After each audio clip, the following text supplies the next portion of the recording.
મેં અત્યાર સુધી મોડાસા નગરમાં આર્થિક, સામાજિક, શૈક્ષણિક અને બીજા એવા નાના મોટા જીવિત વ્યક્તિઓ માટેના કામો કર્યા છે.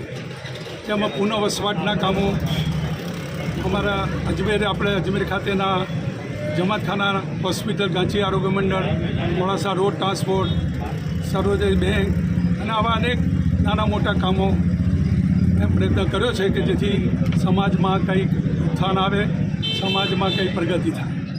હવે મને એમ લાગ્યું કે મારી બી હવે અવસ્થા ધીમે ધીમે થવા માંડી છે અને મેં જોયું કે અહીંયા આગળ જ્યારે કોઈના ઘરમાં મરણનો બનાવ બને છે ત્યારે જે જનાજો મૈયતને લઈ જવા કબ્રસ્તાનમાં ઘણી હારમારી ભોગવે છે.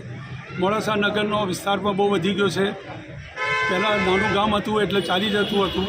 અત્યારે વાહન વ્યવહાર પણ એટલો બધો વધી ગયો છે કે જ્યારે જનાજો કે મૈયત જતી હોય ત્યારે ટ્રાફિક જામનો પ્રશ્ન થાય છે. ઘણા વખતે વરસાદની ઋતુમાં જે મૈયત હોય છે એના ઉપરનો કફનને એ પણ ધોવાઈ જાય છે. કેટલાક લોકો પ્રાઇવેટ વાહનો, જીપ ગાડી અથવા તો ટેમ્પો લાવે છે પણ એ ખુલ્લા હોય છે, તડકામાં બી તકલીફ પડે છે. એટલે પછી મને મારી કુટુંબના અંદર મેં વાત મૂકી કે આપણે એક વાહન એવું મૂકીએ કે જેથી કરીને બધાને સગવડતા રહે અને અત્યારે જે દૂરથી મૈયત લાવવામાં આવે છે એ પણ તકલીફ ઓછી થાય. અને એમાં પછી મારે આ વાહનને કોને સોંપવું એટલે પછી મને લાગ્યું કે મિશન મોસીને આઝમ મિશન એ બહુ સારી રીતે કામ કરી રહ્યું છે. એ જે લોકો વૃદ્ધ અવસ્થામાં છે અથવા તો નિરાધાર છે એમને છેલ્લા કેટલાય વર્ષોથી મફત ટિફિન પહોંચાડે છે. આ એક એવી સંસ્થા છે કે જે સારી રીતે આનું હેન્ડલિંગ કરી શકશે. એટલે મેં આજે આ વાહન આ મિશનને સોંપ્યું છે અને એ લોકો મને વિશ્વાસ છે કે બહુ સારી રીતે કામ કરશે.